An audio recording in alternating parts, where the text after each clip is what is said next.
Good morning, everybody. I wanted to talk about a special day that certain communities observe in different ways tomorrow.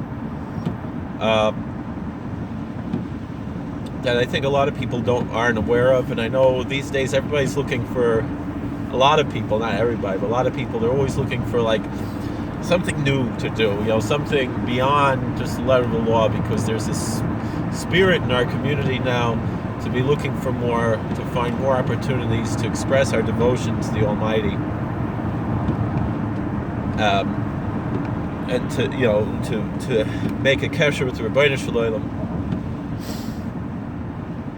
And this day that is tomorrow is often called Yom Yud Gimel Middos.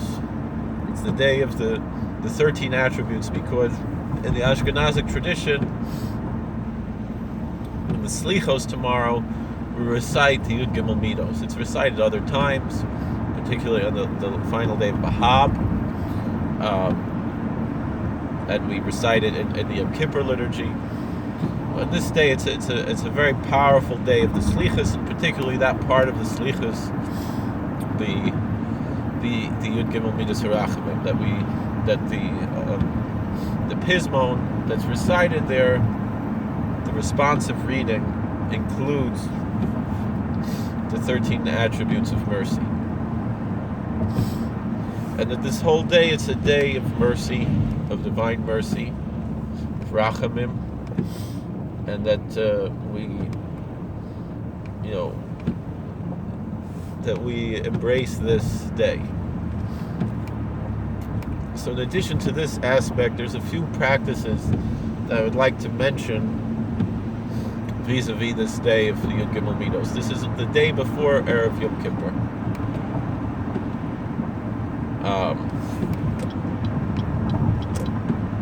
So one thing is that many people fast on this day. Now there's a minhag to fast all throughout the Seres Yemei Tshuva, all throughout the 10 days of awe, the 10 days of repentance, but particularly on this day for the following reason. Meaning most of the days, those who fast, other than of course some Gedalia, which is a fast for the whole day, usually will fast half the day or maybe daven mincha early, but not more than that. Some people I know who do fast the whole day, every day. But on this day, the 8th day of Tishra, the day before Erev Yom Kippur, the reason why there's a custom to fast for the entire day could be as follows.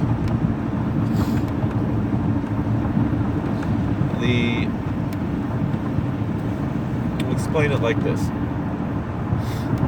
There's a mention in Shulchan Aruch of an opinion.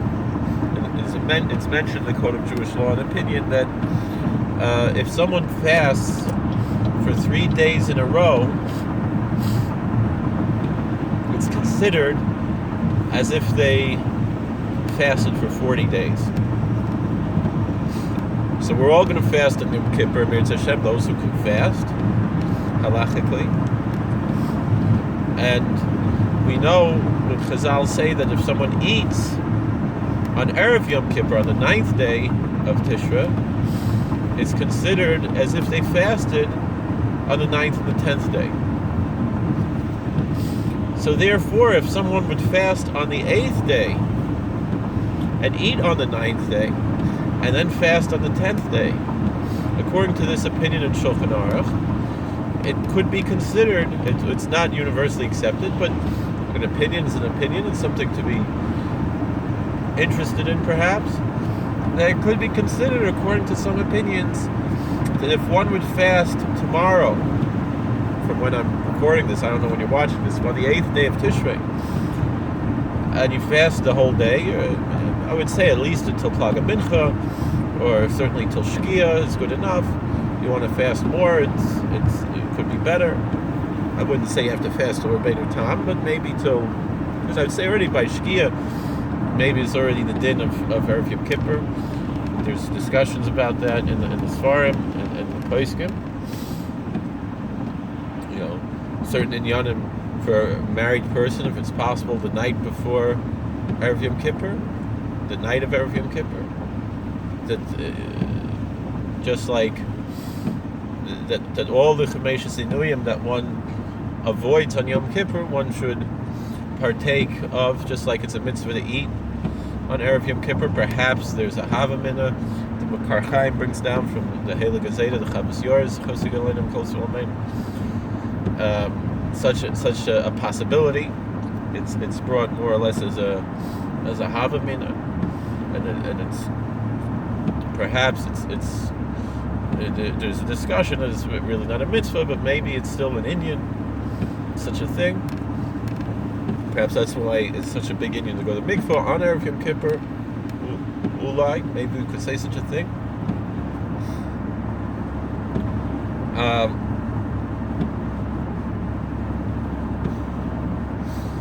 So this is what we have.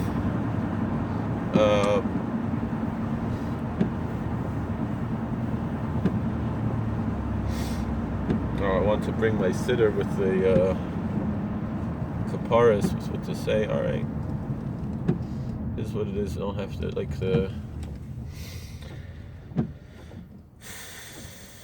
So these are certain inyanim to have in mind.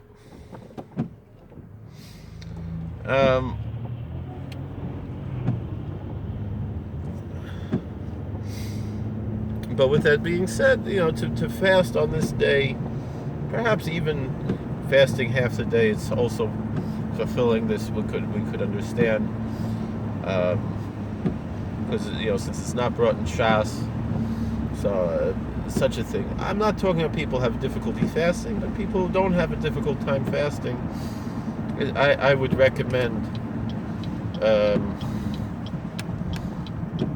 to consider fasting on this day of Yud Gimel Middos.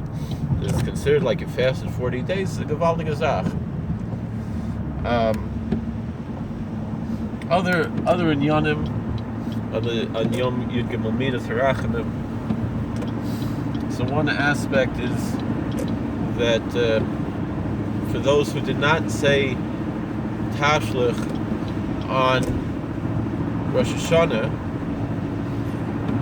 by most of the tzaddikim, the big inyan was to say tashlich on this day of Yud Gimel Middos, to say it on the 8th day of Tishrei. That's considered the best day to say tashlich. I would even venture to say, even if you said the whole tashlich maybe on Rosh Hashanah, and if you happen to be passing by a river or a lake or an ocean or something, and you want to just quickly say, Mikel Kamecha, doesn't hurt to say it again. But by most of the Rebbes, they weren't saying tashlich on Rosh Hashanah, and instead they would say it on Yud Gimel Middos. Should be noted, the Satmarov, he would say the tashlich on Yom Yud Gimel Middos. Usually it was after Mincha is when he would say it, close to nightfall. But he told the people he would go to Williamsburg for Rosh Hashanah even when he lived in Kiryas Yoel. But he told the Yidden who lived in Kiryas Yoel that and who were staying there for Yontiv and didn't go away to be with him for Yontiv in Brooklyn, that they should say tashlich on Rosh Hashanah itself. So like I live in White Lake, New York. It's hard not to pass by the lake where I live. So we said tashlich on Rosh Hashanah, and at least me and some of my kids did. Maybe my wife's going to say tomorrow, but right, I don't know. It's not my business. But if you didn't say, even though you could say tashlich up until Hoshana Rabbah, but if you didn't say tashlich yet, then you could say it today. It's not a halacha, but you have to say it a particular day. But it is such an inyan that by the tzaddikim, this was considered to be, I would say, the second best day. Meaning the best day would be on Rosh Hashanah itself, and the second best day would be this Yom Yud Gimel Middos, the 8th day of Tishrei. And I remember once I saw, because the current Satmar Rebbe from Kiryas Yol, Rebbe Teitelbaum, he goes to Williamsburg for Rosh Hashanah, like his great uncle did, and I was there once when he said tashlich on Yom Gimel Middos in Kiryas Yol. Some of the Bachrim were there with him, and that's his minhag ad hayom, is to say on Yom Gimel Middos there in Kiryas Yol. There's a pond, right off Quickway Road near the Cheder. Ribbonov over there's a pond, and that's where he's not throwing bread in the water. By us, I grew up in an American household, so we still throw bread even though we're not supposed to. But minhag avosseinu b'yadeinu, what am I supposed to do? I grew up, my mother would take us to do tashlich when we were kids, and we'd throw bread, but you're really not supposed to do that. But you're supposed to say the tefillas, whatever. In fact, I remember my mother, she would say, she didn't know what to say, but she would throw the bread. We'd go to a pond somewhere on Long Island, I remember such a thing.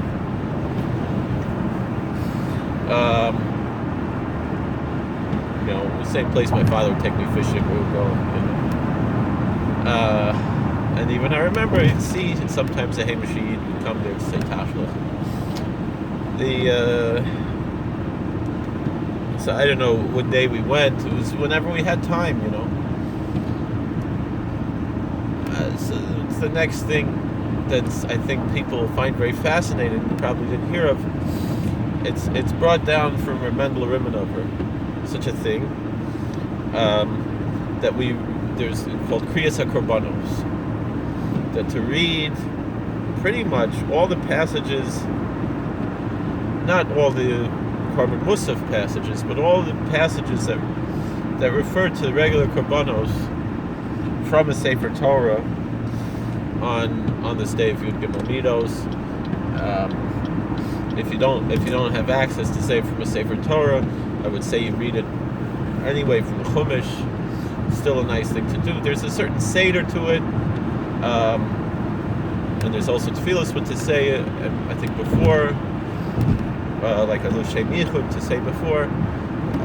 You can get such a thing, if you go to like a bookstore, like in the Satmar community. I know it's a minhag that the Satmar community keeps, and others, Spinka and others, and I think people who are interested in Hasidic minhagim would find that to be an interesting type of minhag.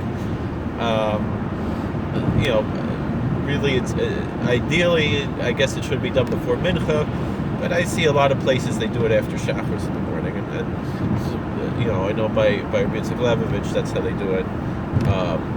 Woodridge and other places, such a thing. But to lane Kriyas HaKorbanos, and again, if try to find what the seder is, and if you don't know exactly the right seder, it doesn't really matter. It's not ma'akev. Just read, different passages. It's mostly in Leviticus, but also some in Numbers, and some in Exodus. And we read the regular korbanos that we read, but also more of the korbanos also. It's such a minhag to read. And even it says there, if you have time, you say this. You don't have time, you skip this. Things like that. And it's a nice thing. Again, it's not obligatory. You don't have to go crazy over it. I mean, I myself generally, I'll read it. From there's a pamphlet that I got. It was only like $3 or $4. If you can't get it this year, maybe I wrote down what they are. I'll try to type it up and maybe put it somewhere that I can send to people who really need it. But just to be aware of such a thing, even if you're not going to do it, it's a fascinating thing that there's such a minhag of reading the Korbanos, particularly on that day of Yud Gimel Middos, on the 8th day of Tishrei, and that Indian as well.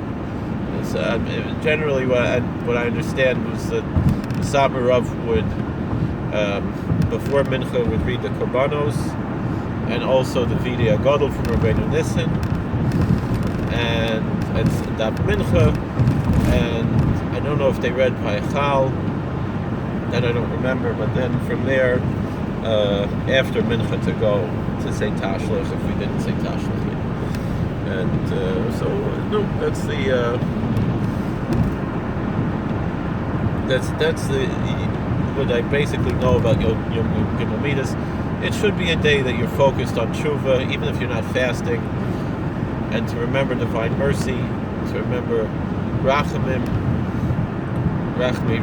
shemayim, that the B'nai Shalom is a rachman, and that God is merciful. We have a merciful God, and to focus on these aspects of this very holy day, and to try to make the most out of it, however you do, whether it's giving tzedakah, and so forth. Generally, the as far as kapparos, so most of the tzaddikim, they're making kapparos with a chicken on Erev Yom Kippur. I sometimes do. This year, it's difficult with work schedule and everything, so I'm going to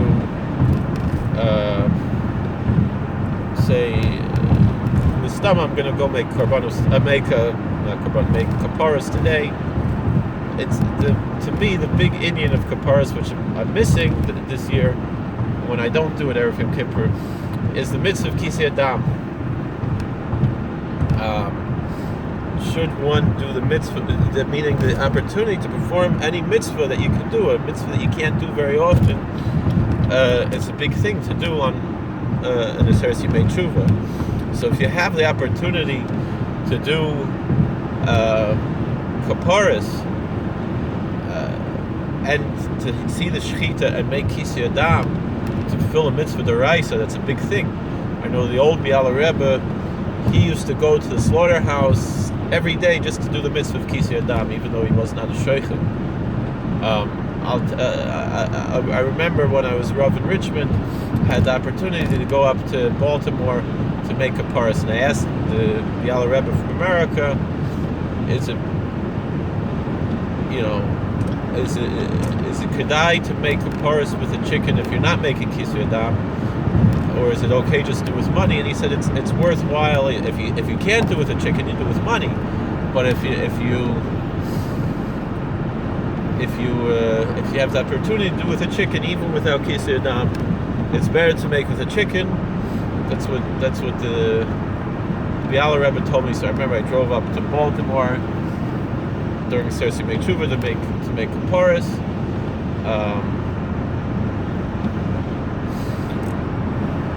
And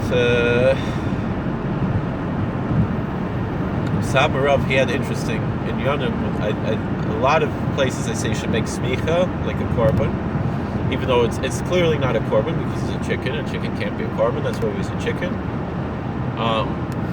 But also he would do the arba mises bezdin. He would take like a lighter or a match and singe the feathers a little to represent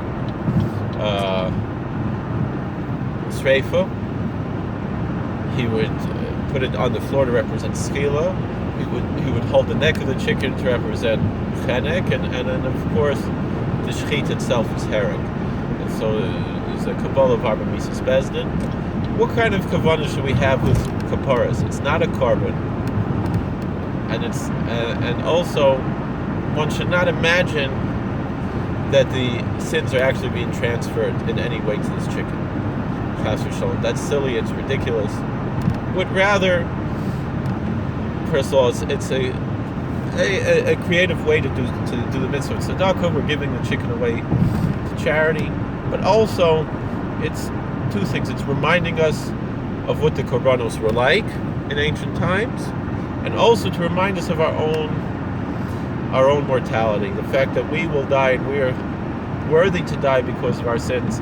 Not that the sins are actually being transferred to the chicken in any way, but rather it's a way to meditate upon mortality and death, to humble our hearts, so we should do tshuva, and that's what the kappara comes from. Not from killing the chicken, and not even from giving the chicken to tzedakah, but from reminding ourselves that that we are going to die someday, just like this chicken is going to die, and in that way God should have mercy on us, that by reminding ourselves that we're not going to live forever,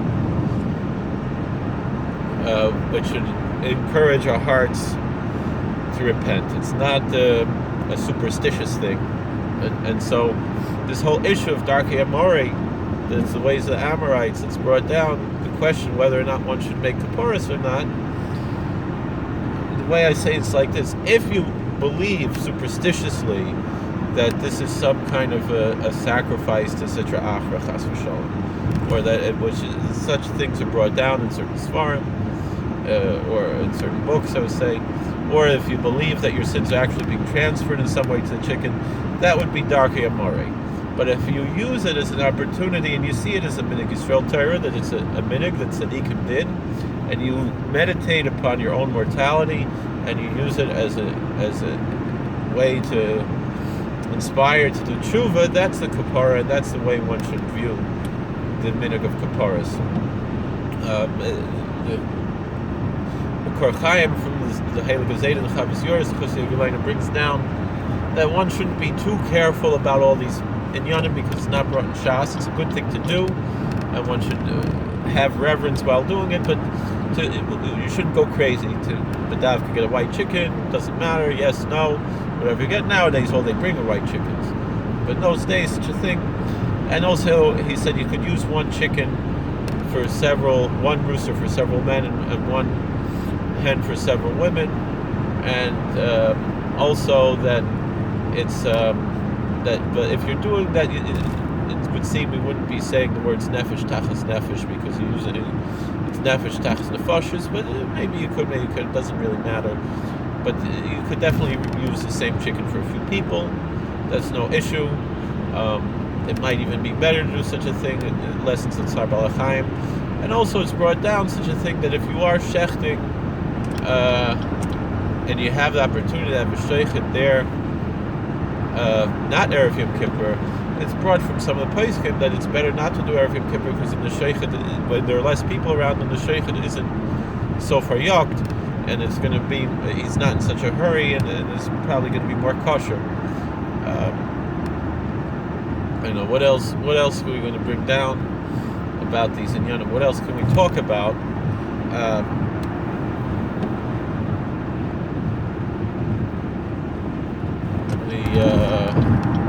There was something else that I wanted to mention about Erev Yom Kippur and the Seres Yimei Tshuva. So this was one other thing that I did want to bring down.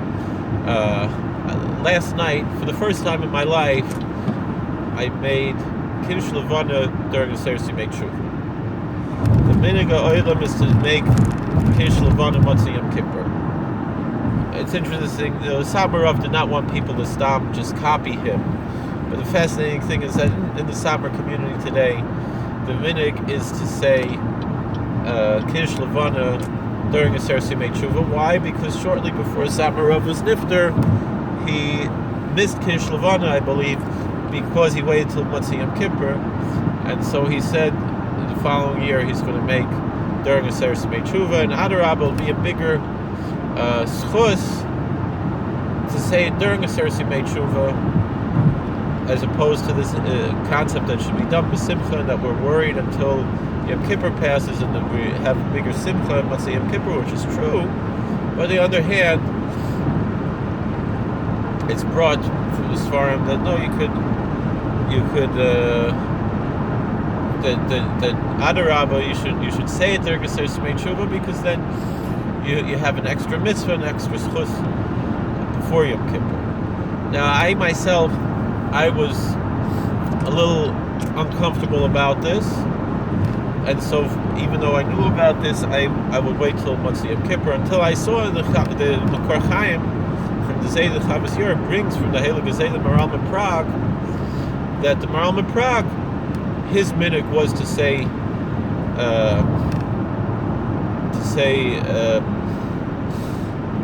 the Kiddush Levana during Seres Yimei Tshuva, and not to wait till Motzei Yom Kippur.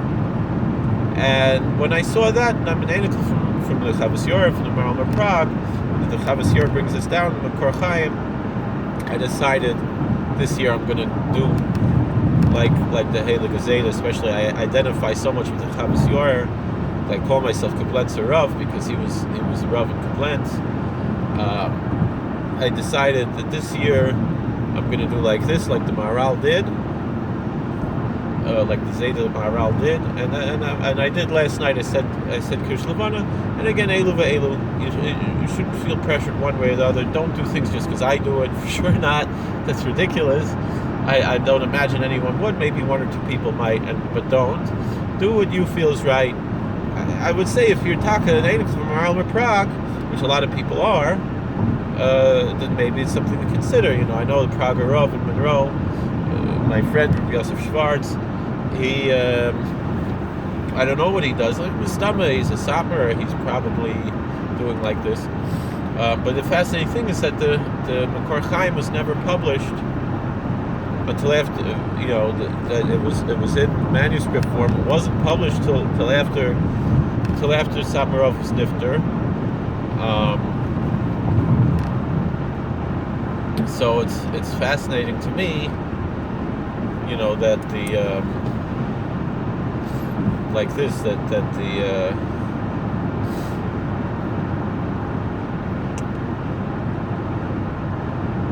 that it's brought down like this, that the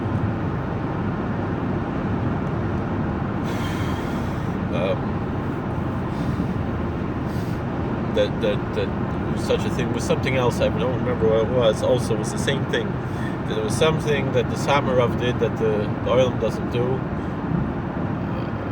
and that the Chavas Yor brought down Maharal. Oh, I guess it was. I saw that from the Maharal. The Chavas Yor brings from the Maharal to fast the whole day Erev Rosh Hashanah also. So such a thing. So whatever. We just bringing this down. It's interesting. I really love the Sefer, the Makor Chaim. I really feel like I found where I come from, the source of my life, because so many things that are in there really speak to me, and they're things that I do or that I was thinking of doing, or this and that, and it really gives me a tremendous simple nefesh to learn the Sefer, the Makor Chaim from my holy ancestor, the Chavas Yor, and I'm just so thankful that it was recently republished, and I thank the Rebbeinu Shalom for this very special day of Yom Kippur that's coming up, and also for these days of the Yom Kippur Middos, this day of Yom Kippur Middos, and all the days of Seres Yemei Tshuva and Erev Yom Kippur, all these days, just wonderful, wonderful days. Let's try to make the most out of them. And I'm thankful for the opportunity to do these minhagim and so forth. I'm looking forward to making kapparos today. Something I enjoy doing very much.